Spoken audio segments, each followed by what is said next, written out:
because they are going to be using AI anyway. They're going to be using ChatGPT. They're going to be using anything to write a paper. That's unavoidable. Right now is just the moment where people cannot say education is not available, right? It's there. How open are you to actually go to a new place, put yourself out there, and try to achieve things? Being on mission-driven jobs and making an impact. And for me, it's not just making an impact in the US. Like I always think global. Like if there are more opportunity to help Central Asia, like we should do that, you know? It's almost like, how do people come to you and say, I've done this, I used your product, and this is how it changed my life.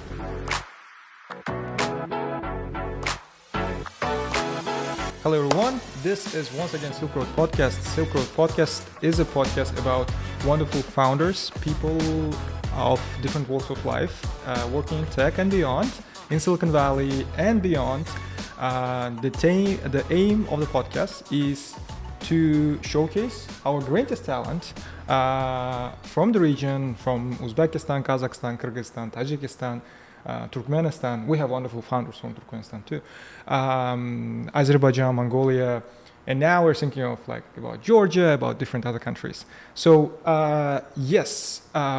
one of the wonderful stories before we start I wanted to tell is that when we started the podcast at the beginning, we put a name. Even if 50 people listen, half of them are the relatives of the guest.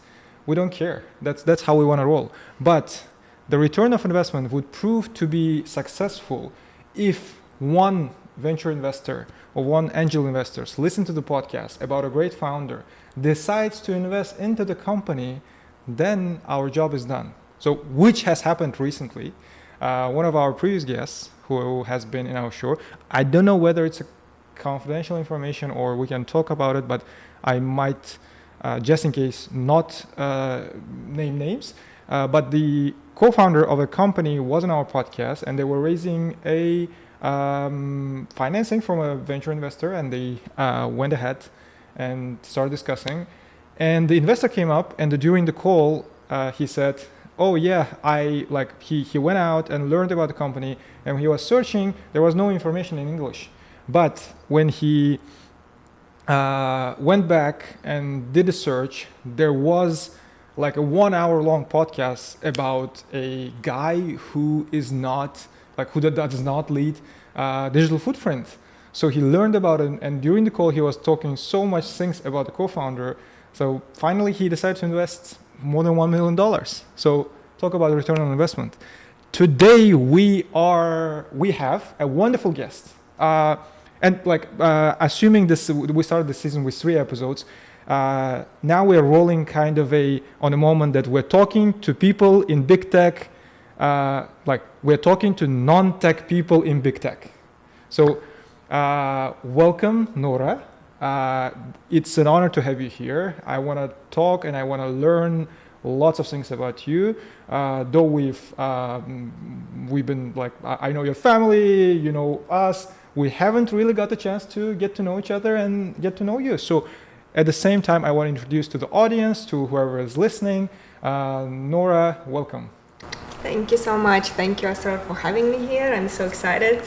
As you said, we never had a chance to get to know each other, so it's a perfect opportunity, and thank you for inviting me for this podcast. I'm so excited, actually, there is this opportunity to connect with our countries, our region, and so much talent in this space. I've only been here in Silicon Valley for 2 years, but the amount of talent that I see, Asror, yourself, you graduated from Stanford, and there are so many other founders, and it's just amazing that there is this opportunity to send a message out that, hey, there are some sort of community around here that is trying to do wonderful things and learn from what Silicon Valley has to offer and expand. It's an amazing opportunity. I'm not a founder, so to say, but I'm very happy to share my experience and what I'm seeing around here. Definitely. That's why we are talking to people who have similar backgrounds as yours, who are doing something working in non-tech roles in tech companies, technology companies. And one of the things I learned recently, like maybe I knew it before, but building a startup, building a tech company is a lonely job.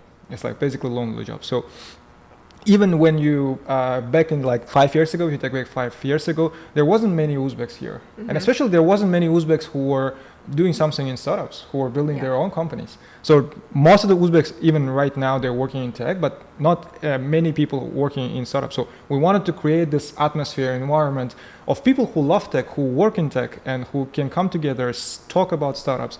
And even the people who are in tech, they're future founders. Yeah. So that's what we. Yeah. So you're a future founder, hopefully. Maybe after Ramon finishes with his startup, like goes on, maybe your turn will come and you will start a multi-billion-dollar company.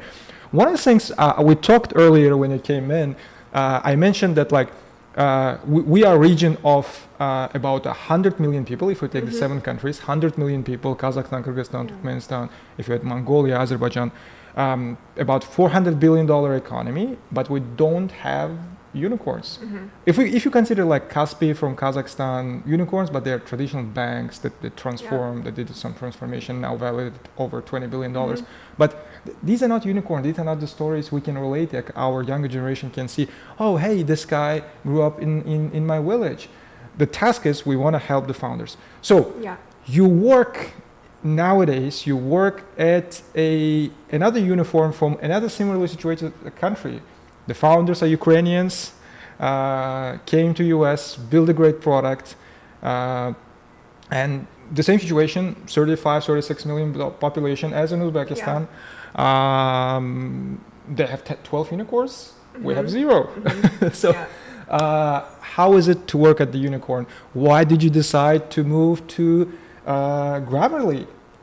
Tell me about the company. I want to learn about what you're doing at the company right now, to the extent you can tell. Yeah, thank you so much. I'm actually extremely new to Grammarly, so to say. I've just completed my 3rd week, so new. But, earlier this year, I started just experimenting. You know how much is happening in the market now with this Gen AI and everything AI, a lot of hype around it, a lot of tools coming out. And so Grammarly is one in the mixture, right? And out of curiosity, I was just, learning a lot about the trying out ChatGPT and AI, sort of all the tools. And so I tried Grammarly, and it just made so much sense to me. It's just a little magic. It's like, it's in itself, it's an AI-powered writing tool.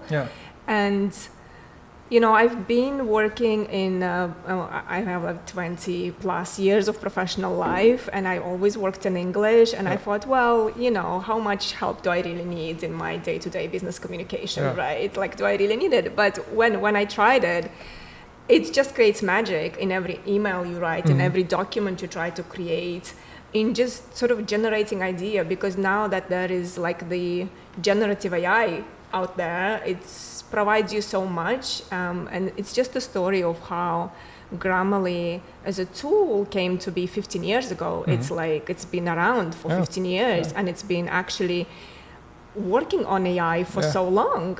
All of the grammar corrections, stylistic corrections, it's all based on AI. And now, as time goes and new features are coming to life, and generative AI and ChatGPT and all of that, it's getting stronger and stronger and stronger. And it was amazing to see how Grammarly has, like, every day 30 million of active users out there globally. 30 million of those are students, and these are the students that we just know that they come from institutions, and there are so many users who register maybe with their personal emails. We just don't know that they're students. And it's just amazing, sort of the productivity levels for people who use that tool increase dramatically. I know Grammarly has done a report looking at how the tool is helping the businesses out there, right? People who work in corporate world. And it showed that a person using Grammarly saves 19 days a year in productivity. So imagine that sort of impact of how much you can do with your 19 days a year if you had that 3 days, sort of so many projects, so much revenue you can bring. Also for the student, like for institutions, faculties say that they save 1 hour a week. So you compare it and then 4 hours a month. And so the amount of productivity they can reach with just utilizing the writing tool is massive. And so I felt so strongly about that product that resonated with me. I started I was first using ChatGPT. I kind of, it's still there. I use it, but since I discovered Grammarly, that's my tool. Gotcha. I'm always there. It's powered by the ChatGPT, by Azure. It has all of those functionalities that ChatGPT offers. So what's the point of jumping up and down? And when you can do everything in one place. Yeah. So I think being founded by Ukrainians is just a sort of a success story. It's just. I feel closer to the company for one reason being that it's really kind of our region and it resonates so closely with us that, the former Soviet bloc, and we have these talented people creating really big companies, right? Yeah. It's pretty special, but it's my 3rd week. I'm learning so much, and my target is, and I think sort of my mission is to help Grammarly expand the adoption, because I really think that every person working in an office, communicating on a sort of a business level, and every student out there, every faculty member in the university should just need that tool, because it will make them productive, it will help them learn sort of the AI features, get more creative with their writing.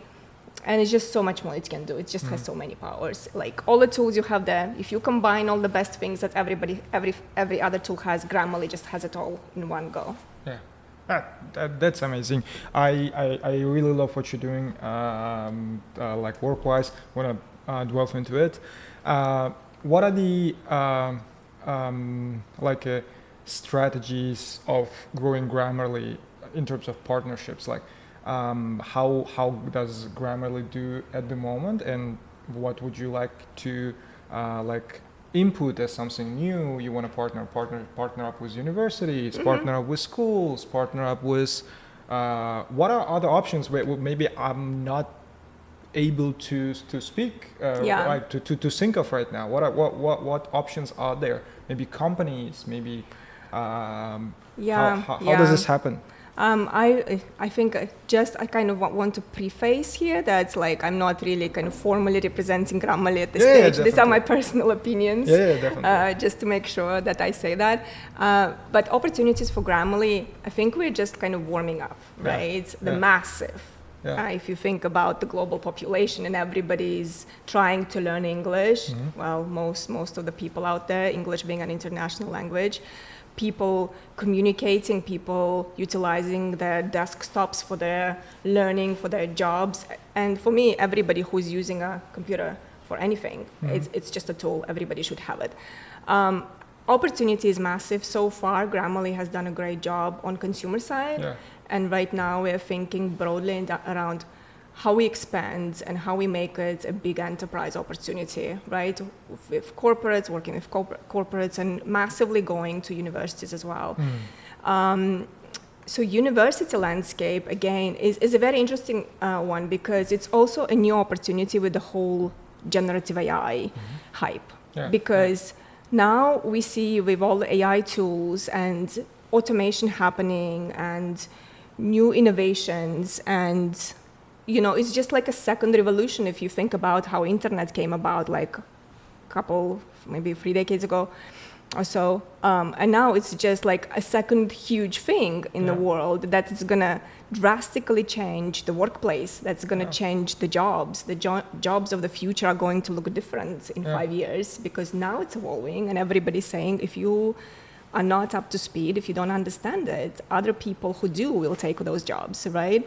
And every job is going to change. And for us, I think for the global community, how do we make education relevant in the university so that educational establishments actually give the relevant education? They prepare young people for the jobs that are changing today.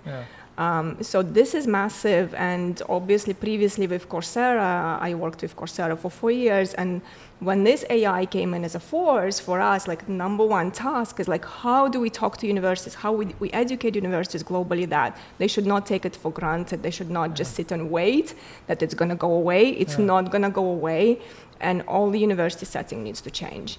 That very much relates to the business world as well, because there is a bit of a sort of a fear for many employees that, well, AI is coming, it's going to take our jobs, everything is going to be automated. But what we are trying to do is think creatively, right?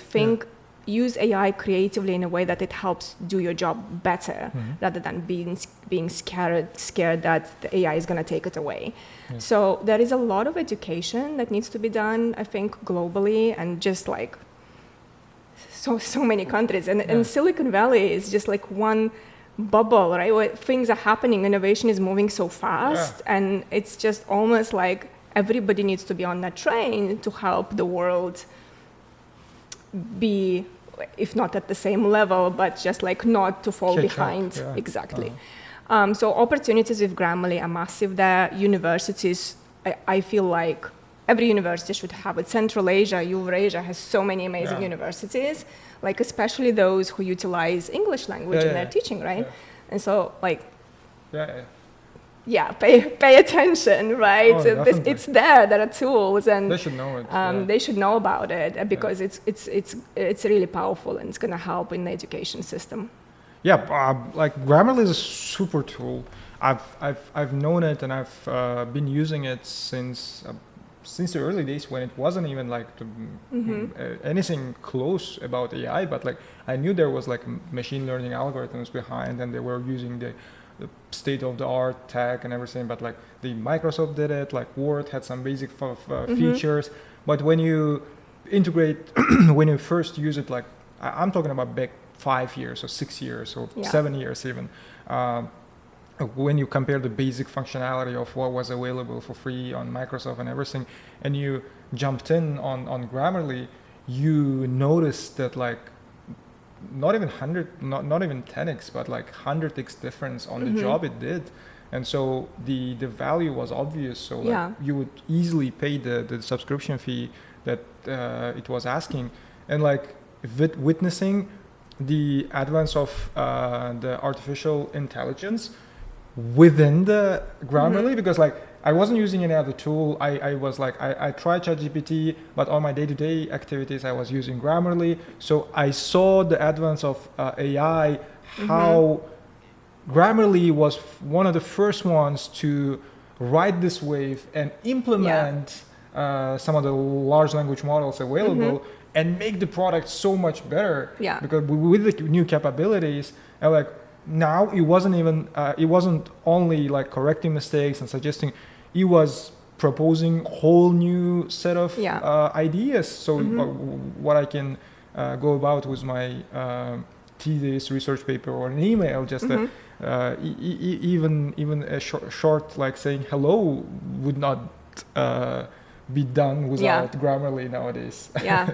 No, you actually touch, thank you for touching on this. It's great that you are actually a user of Grammarly. I kind of really now appreciate when people come and say, hey, I use Grammarly, that's great. I think you touch on a very good point that it's been around in the market for some time.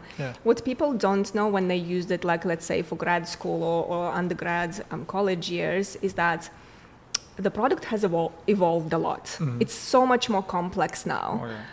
So you can have a premium version where, you know, it just goes into giving you so much more sort of in terms of the style and clarity and help you rephrase your things and kind of help you with ideas. And now you can prompt in it as well. You can be on a very blank page and already utilize prompting for like brainstorm. Okay, where do you want to start from, right? People can also use the free version for like more kind of a basic help, right? There is a lot of people don't know there is a free version. That I realized that there is a free version for anybody. For me, I started with free version and I was amazed before I moved to premium.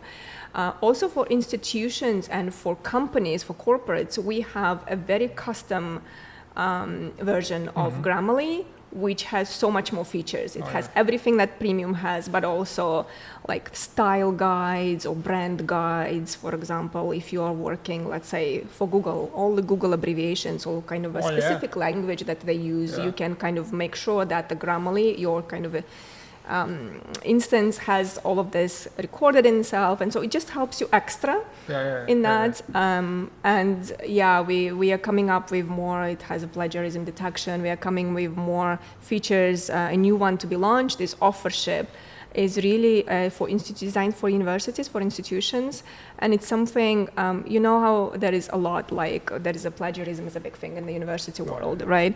And so professors are concerned about it, students are concerned about it. It's very tough to be teaching in the university or to be learning as a student in the university because you always feel like you're being watched or somebody's scrutinizing, or professors feel like students are cheating. And so the new offership feature is designed actually more kind of for students, because they are going to be using AI anyway. They're going to be using ChatGPT. They're going to be using anything to write a paper. That's unavoidable, right? It's there. And they can use anything to help them. But this new feature, offership, allows them to kind of track. So you're writing a paper, you copy paste something, and then you write again, or you revise your writing, and it basically gives you kind of the flow of what you're doing on your paper, right? It gives you a report in terms of this you have written yourself, this you have copy pasted from somewhere else, but you have revised it, and you can once you finished your kind of first page, you can, if there is an option to replay, and you basically replace how you wrote the paper.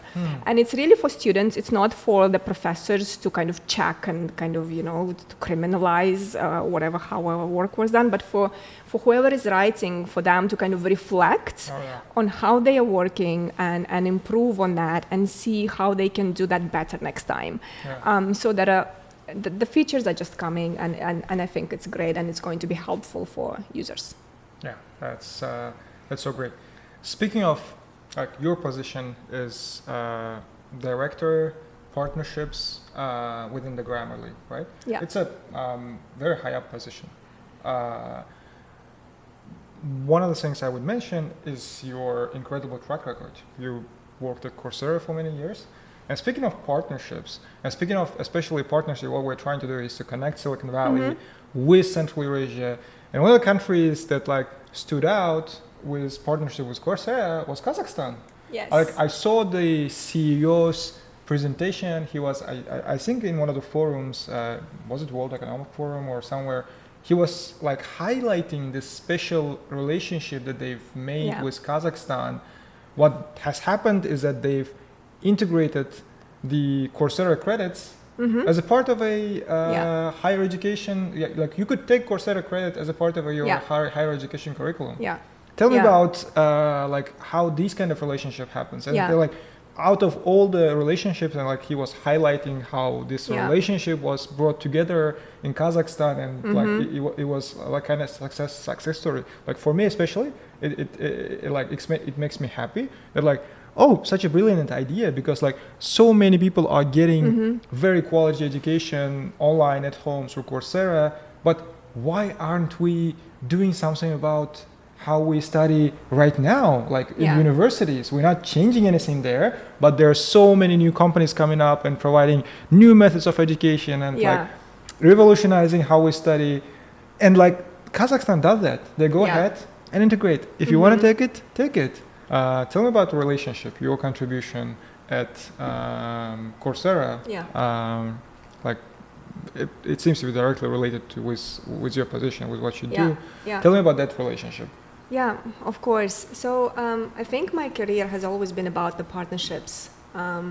It's connecting the organization with entities out there where we make the biggest value, right? Yeah. So with Coursera, it was about education, and the landscape.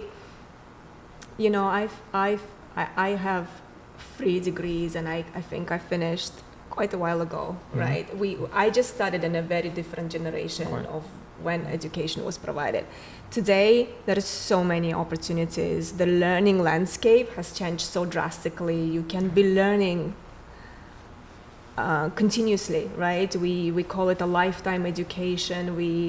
We advise or we kind of guide people to learn new skills constantly because skills are changing, the world is changing, and there is just so much that is out there. And now it's also kind of accessible as well. Like when I was growing up, I really had a hard time to kind of pick a field saying, I really want to become this, and this is where I'm going to succeed.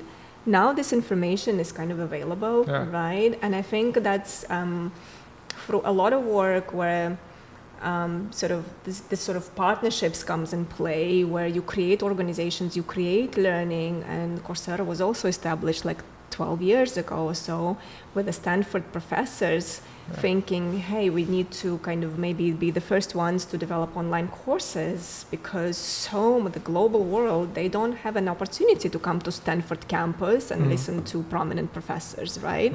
So the whole idea was to expand that classroom to the world so that people could have an opportunity to listen to people like Andrew Ng. And so through partnerships, it was possible to grow Coursera, to work with top institutions worldwide where the formal content partnerships were established so that we can bring more and more sort of educational content in form of courses. Then later degrees came on platform like graduate degrees and undergraduate degrees. So that space has grown dramatically. Coursera has like probably 150, probably by now, million of registered users globally. And Kazakhstan is one of the major countries where we actually have a very close Coursera has a very close relationship. Kazakhstan is more kind of on a customer side consuming the content because, as a university, when you have degree programs, obviously, and then you want to make sure that the programs you provide are compatible with global standards, right? You want to make sure that the graduates that you work with, they can go out to the world, and so your programs have to be competitive. But how do you do it? Because it's very, very costly for university to either bring top professors who are known worldwide or to keep developing new content all the time, right? And so Coursera, actually, the content that's already available from, let's say, Stanford, we work with Illinois, the Boulder, and University of Michigan, and Vanderbilt, all these top universities, they have developed so much good content, and they're top in-class professors. The content exists.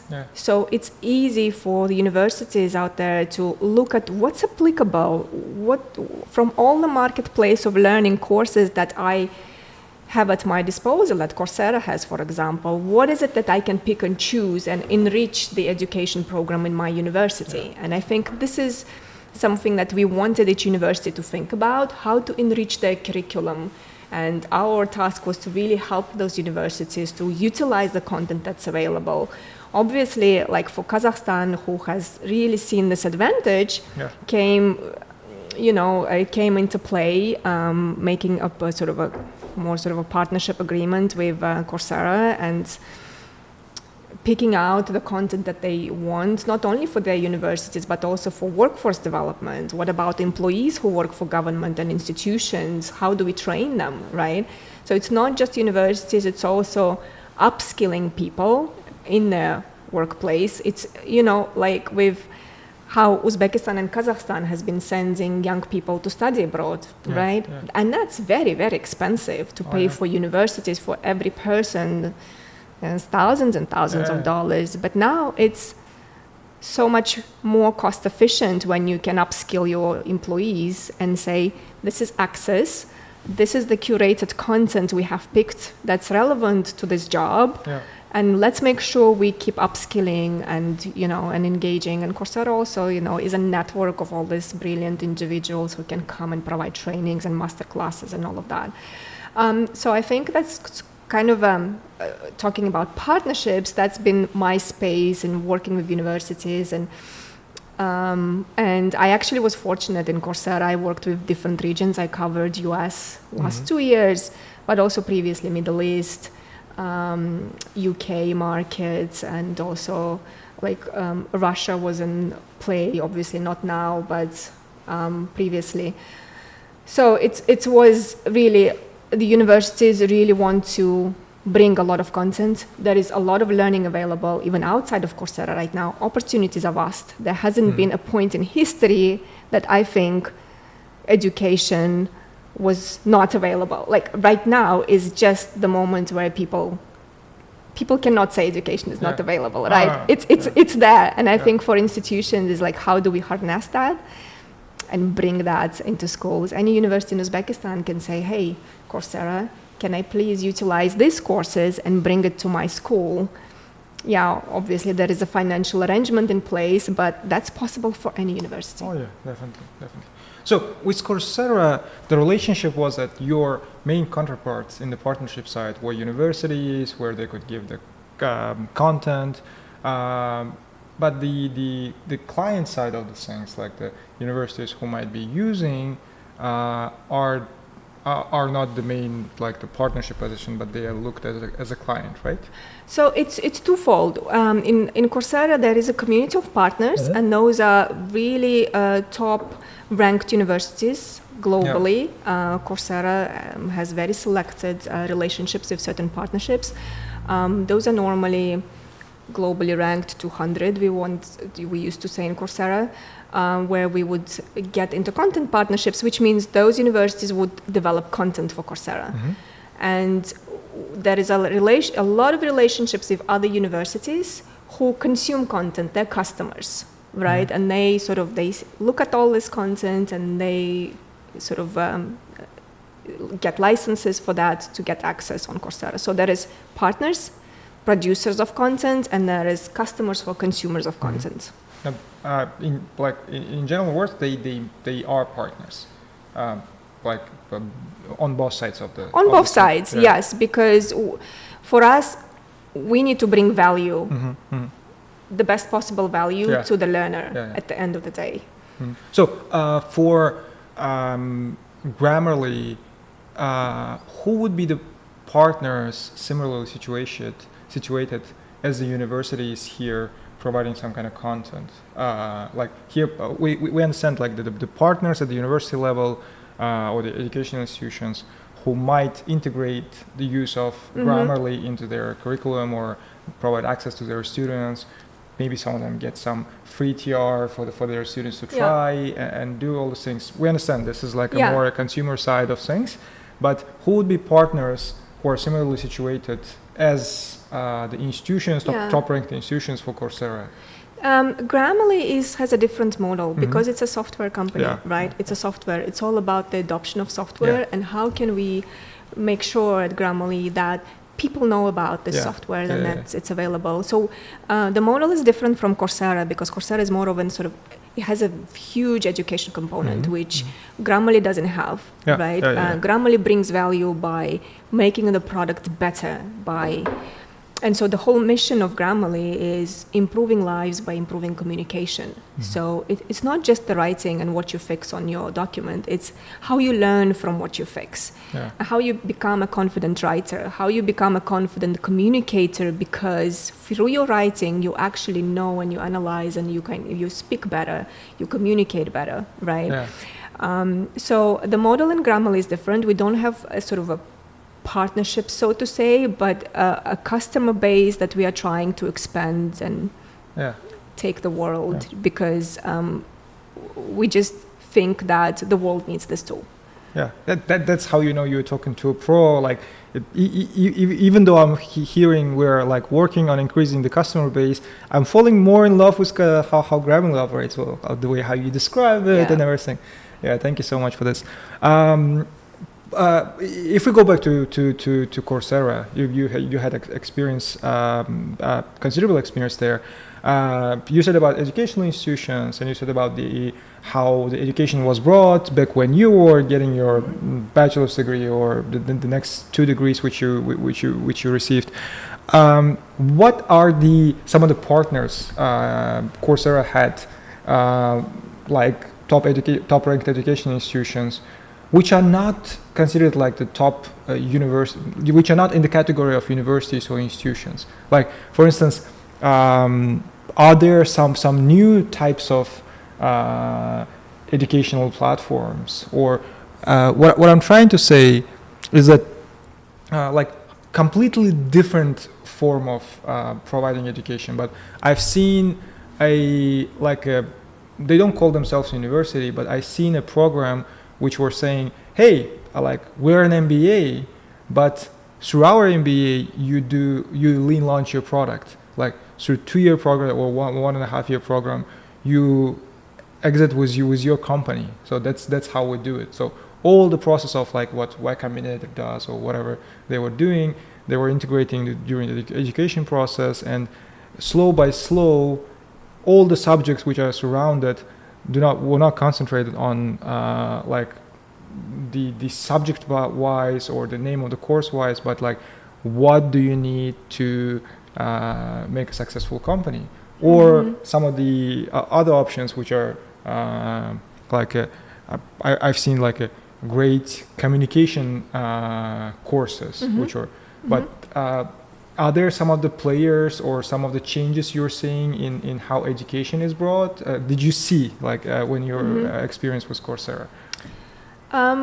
What's one of the important things that Coursera has done is partner with a lot of industries. That's in a way innovative. If you consider a lot of corporates, like Coursera has very big partnerships with Meta, right? Like with Google, with all the big companies, Amazon. If you think about those companies, they are not education providers. Education is not their core business, right? But they bring so much value to the way we work, to the way the world operates through their products, that there is a lot of value of educating population about the new jobs, what these big companies are producing, what kind of value they're bringing into the market, because at the end of the day we are all users. At the end of the day, we're all going to the workplace and use their software in some way, and sort of make certain decisions that emanate from how those big companies have put their agendas forward, right? And so recognizing that, Coursera has partnered with a number of industry partners, really kind of coming into force with them to create content that's very industry specific. And so by industry specific, when you think about industry, every content that's developed is job aligned. How do you become an IT professional? Okay. So, and for example, if you think about Meta, how do you get a job in digital marketing? All the industry content that's on Coursera is like about getting a job. Getting a job. And if you think about the content from a university, it's about gaining a skill. University content gives you skills. You become better communicator. You become better public speaker. You learn programming languages, and it's kind of a skill, right? With industry, industry content that we have, educational content, it helps, they are job aligned. So if you want to go and become great at PR, take this industry, because they know what they're talking about, that's coming from the workplace, and this is what their best people have to say about becoming a PR or becoming a digital marketer or becoming a software engineer or becoming a great data scientist. They are job aligned. So this is a key differentiation that probably people don't know about, because like they're maybe not too close to understanding the differentiation. Is like industry content is very much job aligned. It helps you to get your first job, especially if you're a young person. If you want to get into Google, get the Google IT certificate, because it will tell you everything you need to know about IT to get into your first IT job. Right? And university content gives you a lot of baseline. It may not necessarily get you the first job, but it will give you skills. So this is the differentiation. And so given that differentiation, the industry content became extremely, extremely popular, because a lot of people now care about getting their first jobs, right? If you think about degrees or getting undergraduate or graduate degrees, the age bracket of people going into degrees is getting higher and higher. So if you would get your master's degree right after undergrad previously, right? A lot of people would take years between, because they say, okay, I'm just going to take all these professional certificates that are coming from industry. I'm going to learn, I'm going to have this knowledge that I need in the workplace. And most of the time that's sufficient before they make a decision to return to masters, if they do, right? So there is a lot of shift happening right now in terms of like getting a degree, what age should I go to degree? Is that important to me right now? Or can I get my first job by just doing the professional certification? So there is a whole world of that Coursera brings together, and industry partnerships is a very special component of it right now. What I was doing in my role as well previously in Coursera is how we would bridge industry and universities together so that the industry part speaks very much in terms of the base, right? Where is it coming from? What is the theory behind it? What are the soft skills that, because universities have very unique value prop to bring, and sort of merging the two is where you kind of have a golden sort of a middle as well. So that's something new that we've been trying to do. That's amazing. Coming back, you're in tech, 2 companies you worked, but you are not from a tech background. You did not go to LSE, London School of Economics, to study. Like you learned journalism, politics. Tell me about it. Tell me about the history. I have a bunch of degrees. I started from journalism. I came to the US to do my undergraduate. It was a quarter of a century ago. And I did a political science as well, so I had 2, a major and a minor. Then I went to Japan to do my public administration degree, which was very closely aligned with the law degree because it was a part of a law school. It's interesting mishmash. And later on, because I lived in England, my family moved there. I had nothing that was connecting me to UK, and I felt like I needed a degree from UK just to be kind of grounded into sort of that country, to have some connection. And so I went to LSE and got a degree in development studies, because at the time I was working for the UN. I was doing a lot of kind of human development related work, and so development studies from LSE seemed like kind of a good match for me, which was great. So nothing tech related, as you said. I think what brought me here is really kind of all my work in sort of partnerships, but also the bigger thread, the common thread in all my jobs is the mission. I started with UN because in 2000, I remember, it was the year when the whole UN system started working on the Millennium Development Goals, which later became Sustainable Development Goals. And that was the year I was hired by sort of Uzbekistan office because we were starting that initiative on working with the government to kind of track and monitor and see where UN can support, right? And so my angle was human development from the days I started with UN. And then I moved on in England to Save the Children, and it was almost like very continuation. Like for me, I was working with a lot of institutional funders, like the really big ones, the regional development banks, the bigger UN, different institutions, to sort of raise funds to help programs globally to save children in humanitarian or development context, right? For me, it was always about the human development. And when Coursera came up as an opportunity, I thought, well, education is one of the sustainable development goals. We need to help the world to get educated. There is so much need for that. If you look globally, the girls and people who are left behind with no education everywhere, right? And just Coursera's mission to provide education access to everybody in the world is just resonated so powerful. For me, it was the continuation of the mission until now. With Grammarly, it is also helping people to improve communication. And for me, it's all connected as a human development, but it's kind of seamlessly went from working in sort of on a partnership world in the development sector, so to say, to kind of tech. right? But the concept of the job for me the same, but sort of the angle of it is different. But I think in sort of internally, like in my kind of heart, I always feel like it has such a big impact on people globally. It's not very local, and it's not a small solution. It's actually big, and the impact of it is big. Oh yeah, definitely. Like, do not get me on this, but like, I'm a true believer that like, in many of the cases, private companies are much better suited to achieving the Millennium Development Goals or Sustainable Development Goals, because like I have an experience with UNDP Human Development Project. I interned there when my early days. I know all the milestones and stuff, but I'm a true believer that like private capital, if put into correct use, is the best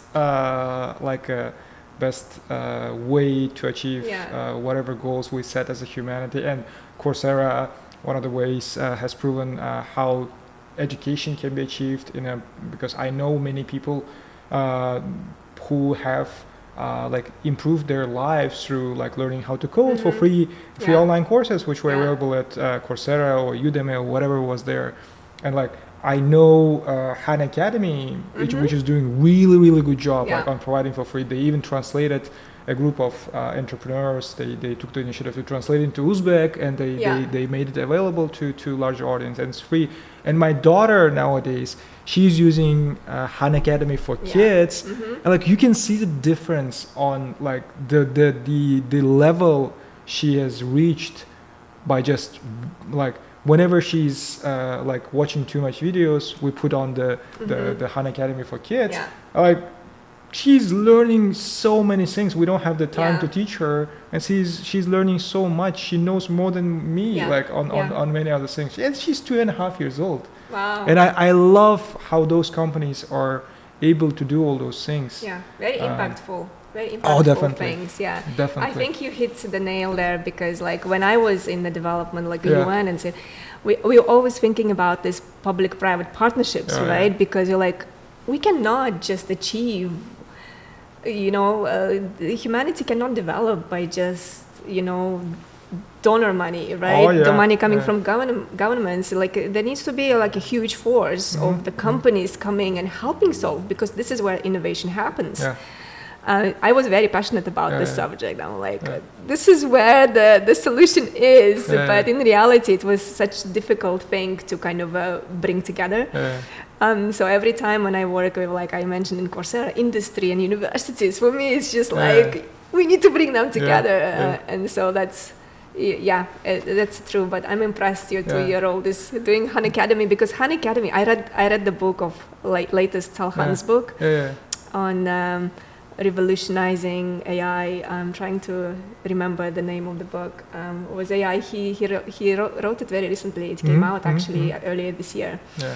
And he talks about how he made so many changes in Han Academy and sort of to help the learners, and his passion, and how OpenAI, his first interaction and how they developed it. It was an amazing story, and it has so many similarities with how Grammarly is developing and how Coursera is developed as well.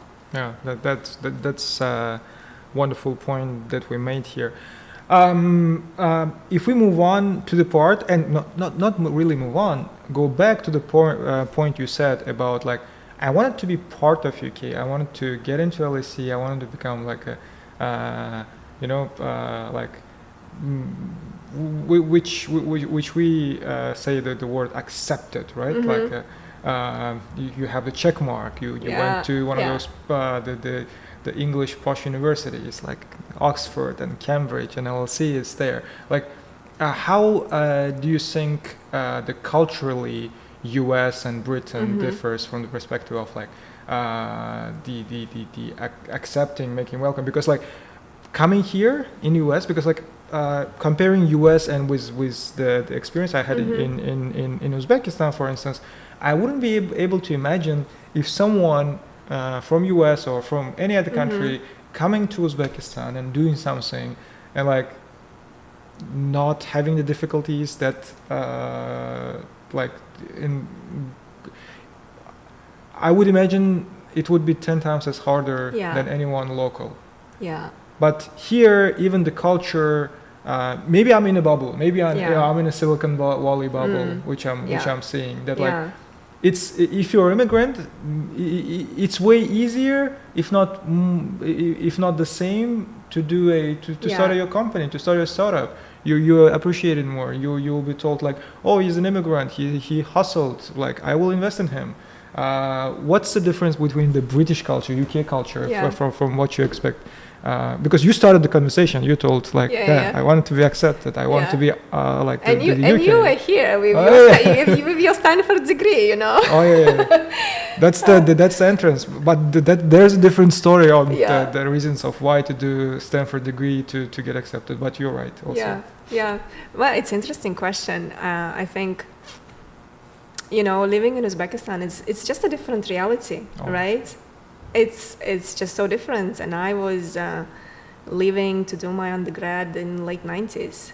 It was a different time in terms of country opening up, and it's difficult to compare because all of us would want to go to a developed world and just see the world and see how education happens and learn, right? And that was sort of the aim of the program, and how I was sent to the US for my undergrad is to learn and experience. UK, I was in London, and it's a metropolitan city. It's like very intercultural.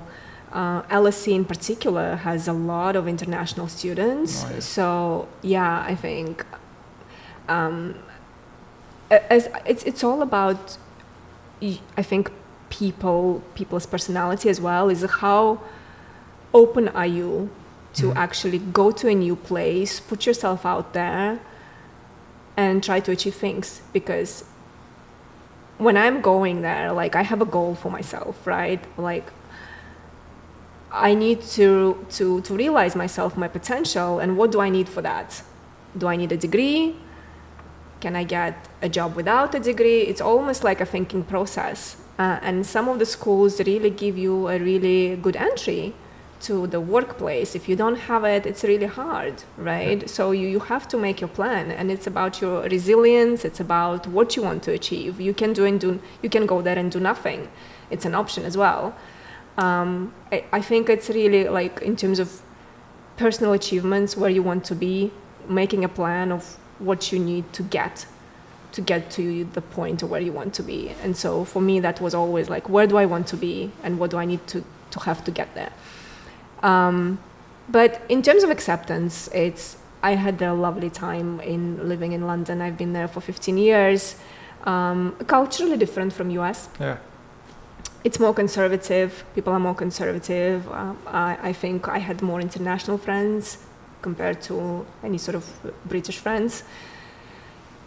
Here I have experience living as a student on the East Coast. And again, I was a student. It's just a different time.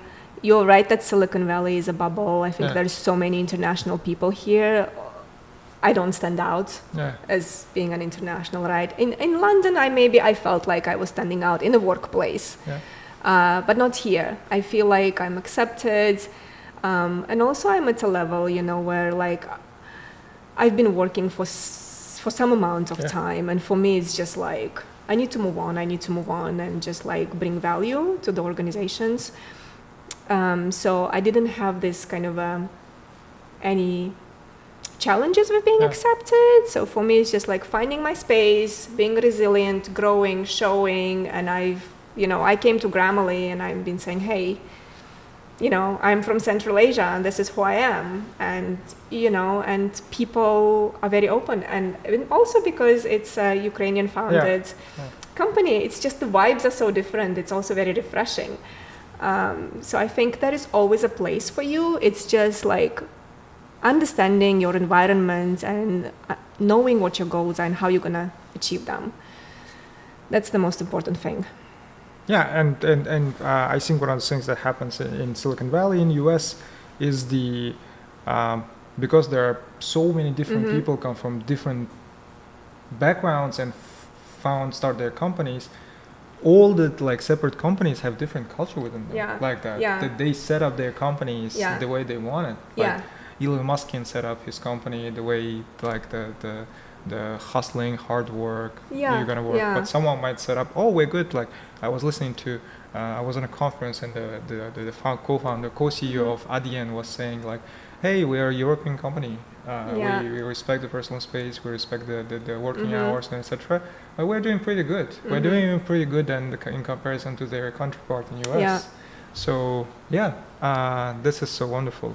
Can you tell me about your from your degrees? You've done many degrees, and can you tell me one of the, if you had to choose, if you had to tell me, which one had the most impact to your life personally, and which one had the most impact to your career? What do you think? Which one can you single out from the degree? I think the first one has been life-changing. Okay. My undergrad years in Pittsburgh. Which university was it? It was Duquesne University. Duquesne. Yeah, it's a private school in the middle of the downtown. It's not well known. Actually, it's quite well ranked, but it's not maybe so broadly known. And again, I got into that school because of this presidential program we had in Uzbekistan. Yeah. So I was placed. It wasn't like my choice to go to Duquesne.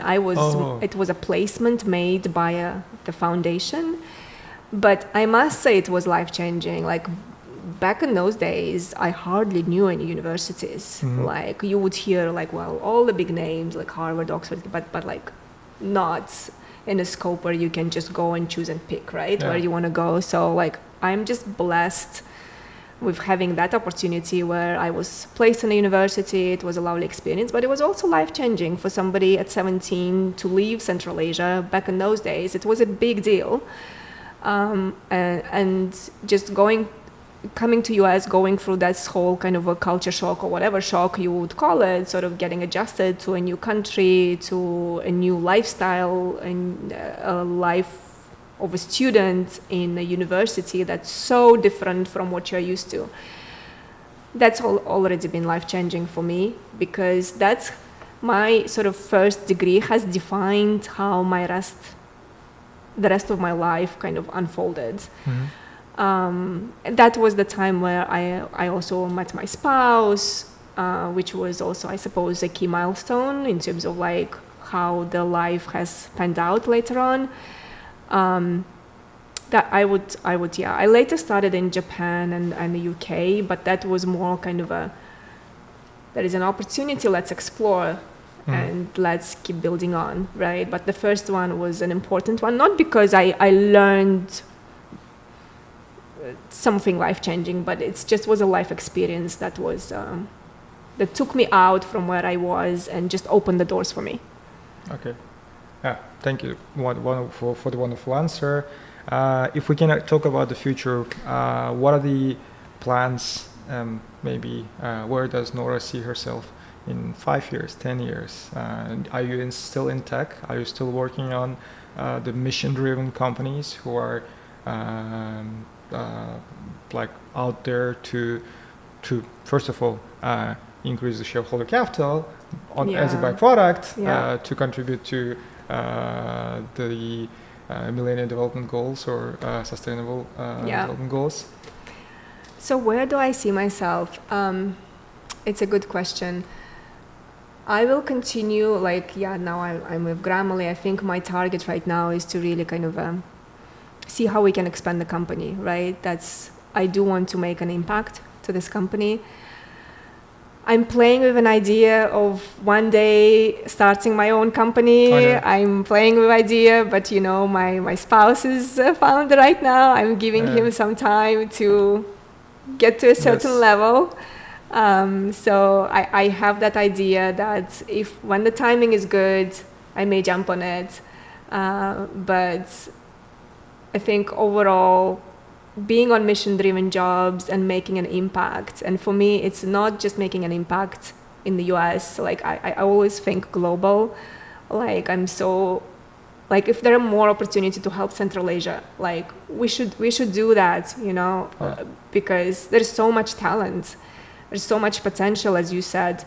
And it's just how can we expand it? How can we open it up? How can we make sure that all the talented people actually who are getting fortunate in lives in one way or another also help each other, right? Yeah. It's about creating community, and if there were any opportunities that we could do that, like I would love to be part of it as well, because for me it's just like impact. Job is a job at the end of the day, but what you will be remembering later on is like how you changed people's lives. Like the life stories that I would normally in Coursera, we would receive life stories from our learners saying, hey, I took your course and this is how it changed my life. It's almost like, how do people come to you and say, I've done this, I used your product, and this is how it changed my life. And I took this course where you had the substantial, and this is how it changed. So for me, this is the rewarding part of any job I do. Yeah, that's so great. I wonder if there are statistics like in Coursera, they say like how this many lives were affected, this many people got higher education. I wonder if there are any statistics at Grammarly which says like for instance, the global economy saved this much money or this much thing because people were not making grammar mistakes. I wonder there because there should be cost of every mistake we make. There's definitely. This is wonderful. So I have my last question, which is a very special question. Here in Silicon Valley, everybody is like when you meet people, it's like, hey, my name is this, what do you do? Oh, I'm working. If you say some boring thing, you might not get the conversation, but if you say, oh, I'm building this, you get more attention and you talk and discuss. But it's mainly like about what you do. And people say Silicon Valley is a bubble. I remember someone saying, oh, I'm more than what I do. I'm more than what I do. I love dancing. I love going to the theater. I love 17th century literature. I know Latin or whatever there. If we did not say, if you couldn't mention what you do, can you tell me who is Nora? If we removed me from the companies. Remove the jobs. Remove what the jobs. You do. And the question is, who is Nora Juraboeva? I'm a proud mom of 3 girls. I'm passionate about humanity. I'm passionate about having impact on people. I'm a very emotional person, and so it's almost like if there are opportunities to connect and contribute to something, like my heart goes out, because I've been in this setting. I've traveled the world, like I've seen different circumstances. And so for me, sort of, I want to say I have a big heart just because like I feel like everybody should have equal opportunities. Everybody should have chances in their life. And I put high standards for my kids because I feel like they need to be achieving more. They need to be trying. And so I want to kind of be contagious, and I think I am in some part with the people that are in my circle. And so if I can expand that circle, that would be great. That's so great. Thank you so much for coming. I hope our listeners would find it interesting conversation. I personally enjoyed a lot. This is so many things that I learned, so many things that I knew and discussed with you. This is so wonderful. Wishing you great luck with fresh positions, fresh jobs which you're trying to do, and wishing lots of good partnerships at Grammarly, so that Grammarly can help move the humanity forward by making communication easier, more accurate. Thank you for having me. That's been great. And let's talk about Grammarly to our network. Let's talk about Coursera. It's all about education. It's all about empowering people and helping them to achieve great things. Thank you for having me here. Thank you.